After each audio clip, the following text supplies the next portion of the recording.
at a time. Are you guys considering using that more this year? We look at what that guy has to do, right, in terms of how it fits to our opponents and everything that position has to do, and we think a corner can do it. We think it's not a place where you really have to be, a hard, tough run defender, and we can involve our corners there more, and we think that'll give us more depth as the season goes along. We didn't have a lot of depth at the nickel position last year when Cam was hurt a lot, so that'll give us an increased ability to get those guys reps too. How's Davison looking so far? Great. He's looking fantastic. He gets his hands on a lot of balls. He competes. He's got a mental toughness to him. Very pleased to have him here. To the point of what you were talking about with the nickels and maybe using some corners in there, is Jair Brown maybe somebody you guys? Jair Brown, yeah, and Ryan. So all those guys that are, maybe a second or third corner. I think as many reps as we can get them at nickel helps us be ready for all the things we can have and get them playing time and be ready for all the things that can happen during the season too. Jim, just observing, it looks like Josh Proctor's come on, this spring. What are you seeing out of him? Do you see a renewed resolve, or what do you Yeah, noticing? I'm seeing, a focus, a determination. Josh is a really great kid to be around, and he's I think become extremely serious this spring. He knows it's his chance. He's running out of time. We can point out the things that have happened to him in the past. We can teach from it, and he's got to do it in practice. That's the only time he can do it, and he is.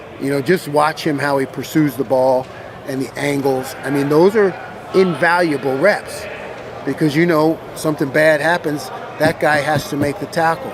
We didn't do that all the time last year, and I think he's focused on that. You don't have to tackle, just being in the right position all the time. So yeah, I'm seeing some good things from him. Did he kind of get lost last year? How would you describe that fall? Yeah, I felt like with the transition, and he had some nagging injuries that I think held back his reps early, and I feel like when you come in with a new program that on defense, that in order for me to develop that confidence and faith, guys got to play a lot. They got to play a lot in practice, and he missed some reps and just kind of set him behind. Jim, it looked like on Saturday that Proctor was at the adjuster and Lathan was at the bandit. Is that how you see them kind of long term, or is that just a one-day thing, just sort of positionally? How do they? No, I think that's the way. That's the way we've been working it. I think it puts them to play to their strengths. It puts Josh in the middle of the field more. It allows Lathan to be the drop-down run defender more, and Josh can do it too. But we're just trying to play to their strengths, and then you have Sonny, who I think is we're over there with Lathan doing a great job, and I think we'll be much better there this year. How do you see Sonny? Because you mentioned earlier in the spring, got to find something for Sonny to do, but Lathan is kind of your only returning starter. If he's in that bandit spot, it would seem that maybe he's blocking some of the opportunities that Sonny might have. So how do you kind of work around that? Yeah, well, we have to, we're going to get him in, but I think when you start out, you have to establish depth. You got to establish competition. We need to be better as a defense, and I think everybody needs to feel that competition. So having Sonny there right now establishes a nice competition with him and Lathan. And then ultimately, you're right. We think they both can play, and then it's my job to find a way to get them both on the field. Jim, every situation is different, but can you just talk us through how you generally view it or handle it when you have a young guy who's talented, has skills, but is learning his way, and maybe you have more veteran players who just have been around and are a little more reliable? How do you balance that? What does the younger player have to show you to be trusted? Is that difficult? Is it easy? How do you handle it? You have to start in base defense. You have to, take that young, promising player, and he's got to win with the twos, right? You have to show that, number one, you can dominate with the twos, right? Start there. Okay, you show us you can dominate with the twos. Now we can start to mix you with the ones. And you show you hold your own with the ones. Now it's up to me to create more positions and opportunities for you. But you got to win. You got to kick ass with the twos first, you know. And I think let's not get ahead of ourselves. Let's win all those reps first. Year 1 to year 2, has there been any noticeable difference in how fast the players are playing now that they've had a year to adjust to the scheme, to learn it? Yes, particularly in the back end. We're getting our more hands on more balls. We're competing. This is, you know, a great offense, and we did not do our job in those matchup games that we needed to. And in order to get better, we have to win against our offense. We have to compete. We have to fight. I mean, we can't just say, well, Marv's a great player. He's the best player, so he beat us. No, because that's who we're going to face when we get into the matchup games. So we have to win in practice. So what I'm pushing and what I'm seeing is our guys who are fighting more at, you know, the point of emphasis where you have to make the play, you know, and we're getting our hands on a lot more balls, and that's noticeable. Jim, do you tell them that, the young guys, go kick ass with the twos, or do they just have to realize it? No. I mean, we want to breed that anywhere, ones, twos, or threes. But when you get a guy who's kind of on the cusp, and you have those individual talks with him, you know, you say, okay, first let's dominate on the twos, you know, and then we'll start sprinkling you in with the ones. So those are more individual conversations. Does spring give you enough time to figure out what you want to do with Sonny? No. I think we want to go all the way through fall camp with him because, you know, in spring you're really working on the basics, making sure that he and everyone else has a mastery of the base defense. And then when you get more schemey as you go into camp, and you know, if he or anyone else has proven themselves in the spring and the beginning of camp, now you can start to, you know, use more creativity to build a spot for him. Gabe had a good scrimmage from what we saw. He was making some plays in the red zone. How have you seen him progress this spring? Looked like he was with the leaders over there. Gabe's getting better. I mean, he's establishing, you know, that respect from his teammates. He, you know, we're encouraging him to compete. He's getting better with his hands and his feet. He's improving, you know, and expectations are high for him, so I'm staying after him. You came in at a time where, you know, previously this system used 3 linebackers. You come in, you go down to 2 linebackers. Has that created any sort of awkwardness in this sort of transition years at the start of this new defense, or is it just creating competition? Amongst the linebackers? Yeah. You know, I think it's just created competition. I mean, I think that speaks for itself. I mean, I think Tommy and Steele, the numbers they put up last year, what they did, the improvement they made, and Cody now being able to, you know, play in that one role. He's having a great spring. So I think it just created competition. I mean, where the issues come are really with the nickel position, right? I mean, that to me is when you it's the nickel position, and that's why we're playing more corners there to get more depth at that position. Coach, this has probably been established, but Laurinaitis' acumen at linebacker is he in essence the linebacker coach, and it enables you to see the whole. Absolutely. I mean, that's a pro. That's an All-American. He's level-headed. You know, it allows me to do a lot more in terms of the defense and other positions and spend more time being creative.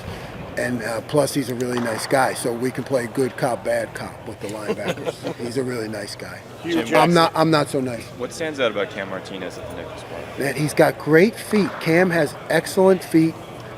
Reminds me of a guy I had at Duke, Michael Carter, who's in the NFL. Doesn't have to be big. He's got great feet. With Cam, it's just all about confidence, right? It's establishing that confidence.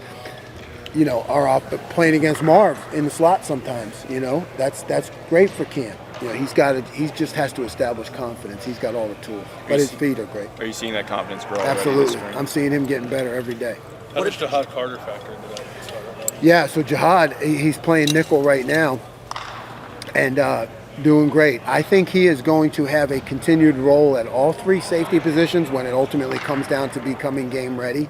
He's extremely coachable. Like if he, you know, being new here, if he makes a mistake, you can get him on the sideline in practice and he goes out and fixes it the next play. Not all guys can do that. So that shows you a guy who has experience. He's competing at nickel, doing a really good job, but I think he's headsy enough to play any of those safety positions for us. How does he handle? I think, you know, he started at Syracuse.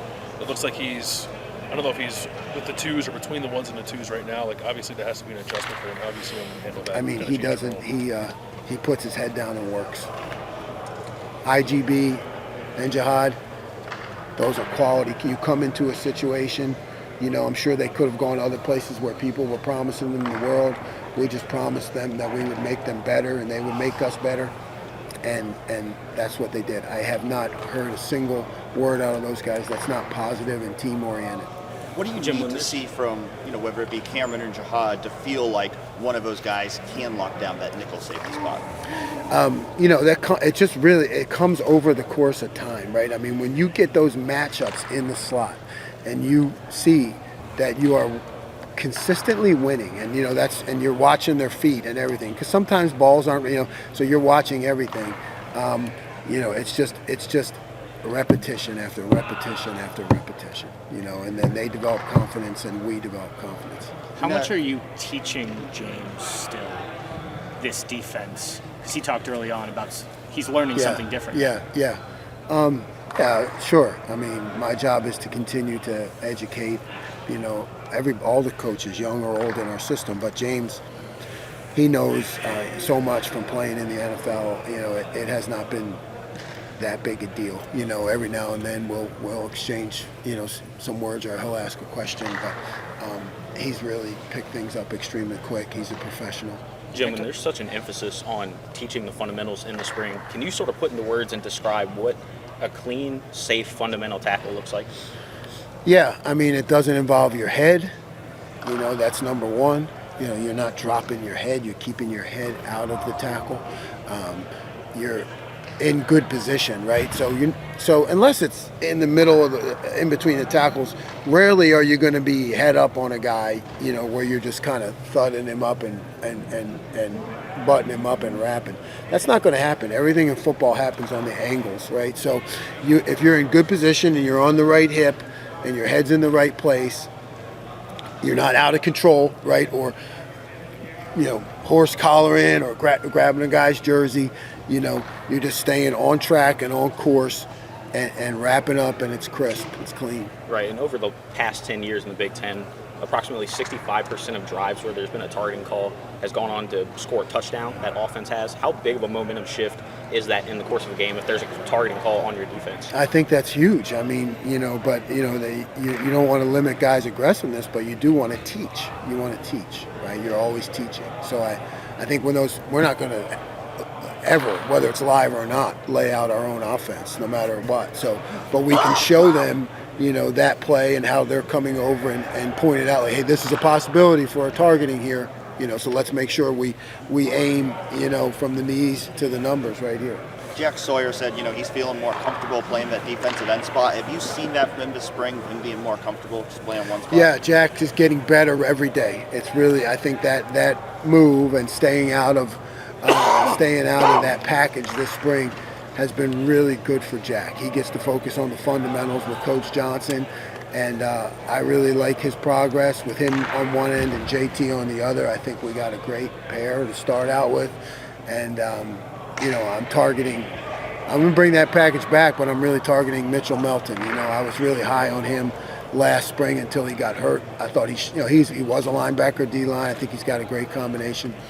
And, come fall, I want to look at CJ too, because CJ is a guy who has such great athletic ability and speed.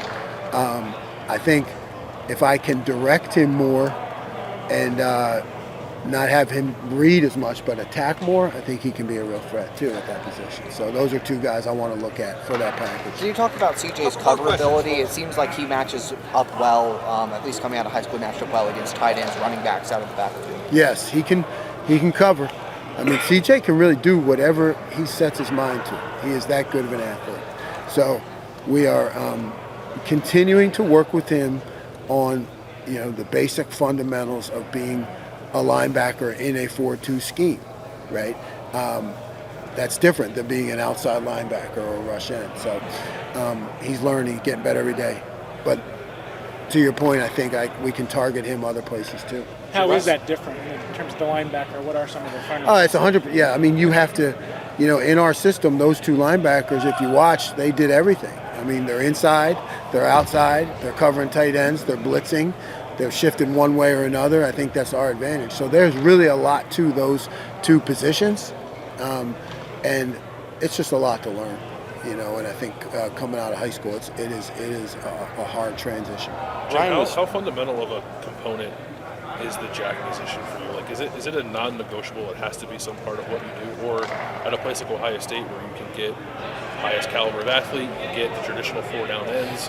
You're not operating at a talent disadvantage most weeks. Can you envision a world where maybe you transition to not having that position anymore? Yeah, nothing is non-negotiable at the Ohio State. My job is to get a defense that wins, and so whatever's best, that's what we're going to do. So, to your point, absolutely. I mean, we're recruited for a 4 down. We got the best D-line coach in the country. You know, it's not what I want, it's what works. You know, we're going to continue to experiment with it, and you know, if it catches fire with a guy like Mitch or CJ, you know, and I think it's good in recruiting, like I said, because we can show things to guys, you know, where we can match them up against different people.